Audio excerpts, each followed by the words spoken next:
Baik, saat ini kita ulas mengenai asesmen dalam proses pertolongan pekerjaan sosial. Dalam pekerjaan sosial, asesmen itu merupakan proses evaluasi atau penilaian terhadap kondisi, kebutuhan, dan kinerja individu, keluarga, kelompok, atau masyarakat yang memerlukan bantuan sosial. Guna mengidentifikasi masalah yang dihadapi klien, menentukan intervensi yang tepat, dan mengevaluasi efektivitas intervensi yang dilakukan. Adapun tujuan asesmen dalam pekerjaan sosial adalah yang pertama, untuk mengidentifikasi masalah sosial yang dihadapi oleh individu, keluarga, kelompok, atau masyarakat yang memerlukan bantuan. Tujuan yang kedua yaitu untuk mengukur tingkat kesejahteraan, kompetensi, dan kondisi individu, keluarga, atau masyarakat yang memerlukan bantuan. Kemudian tujuan yang ketiga adalah untuk menentukan intervensi yang tepat untuk membantu individu, keluarga, dan atau masyarakat tersebut. Kemudian tujuan yang keempat untuk mengevaluasi efektivitas intervensi yang dilakukan dan mengambil tindakan perbaikan jika diperlukan. Adapun tujuan yang kelima adalah untuk membuat laporan yang menyajikan hasil asesmen yang dilakukan yang dapat digunakan sebagai dasar untuk pengambilan keputusan atau tindak lanjut. Dalam asesmen pekerjaan sosial ini ada metode. Metode asesmen dalam pekerjaan sosial merupakan cara atau teknik yang digunakan untuk mengumpulkan data dan informasi tentang individu, keluarga, atau masyarakat yang memerlukan bantuan. Adapun metode asesmen yang umum digunakan dalam pekerjaan sosial di antaranya ada observasi, survei, wawancara, tes psikologi, dan analisis dokumen. Metode yang pertama, yaitu observasi, ini merupakan kegiatan untuk mengumpulkan informasi melalui pengamatan terhadap tingkah laku, kondisi fisik, dan lingkungan individu, keluarga, atau masyarakat yang memerlukan bantuan. Kemudian metode yang kedua ada survei, yakni kegiatan mengumpulkan informasi tentang kondisi sosial ekonomi, persepsi, dan opini masyarakat. Metode yang ketiga itu wawancara. Ini merupakan kegiatan mengumpulkan informasi melalui percakapan atau diskusi, baik dengan individu, keluarga, atau kelompok maupun masyarakat yang memerlukan bantuan. Dan metode yang keempat adalah tes psikologi, yaitu mengumpulkan informasi tentang kondisi psikologis individu yang memerlukan bantuan.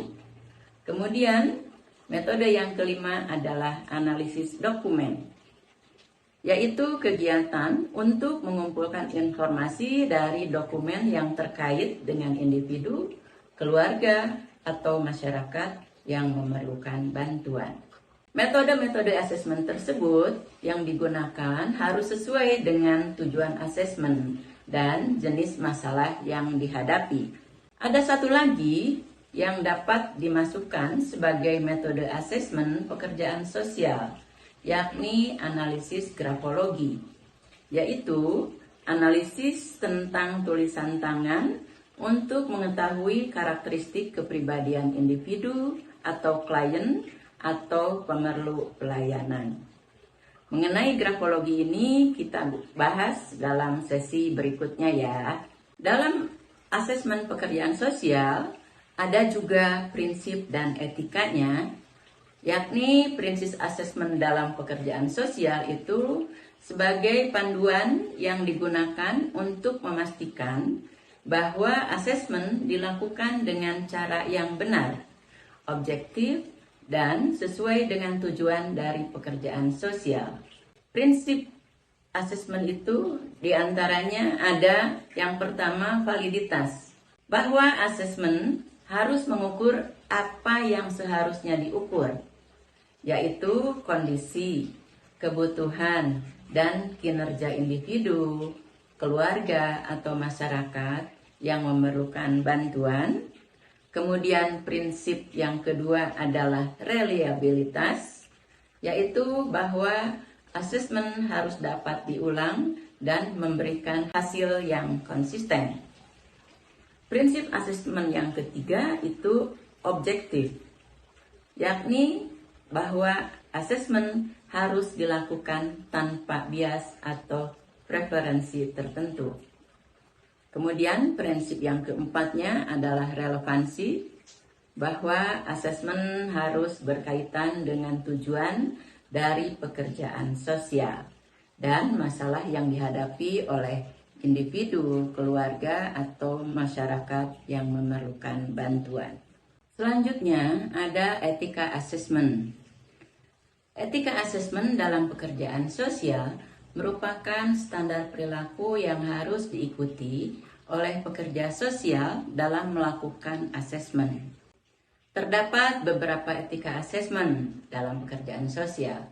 Di antaranya yang pertama ada kerahasiaan, bahwa pekerja sosial harus menjaga kerahasiaan data yang dikumpulkan dari klien.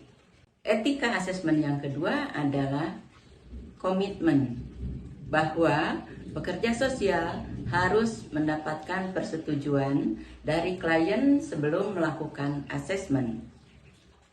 Kemudian ada etika yang ketiga, yaitu non-diskriminasi, bahwa pekerja sosial harus melakukan asesmen tanpa diskriminasi berdasarkan ras, agama, gender, orientasi seksual, ataupun status sosial ekonomi.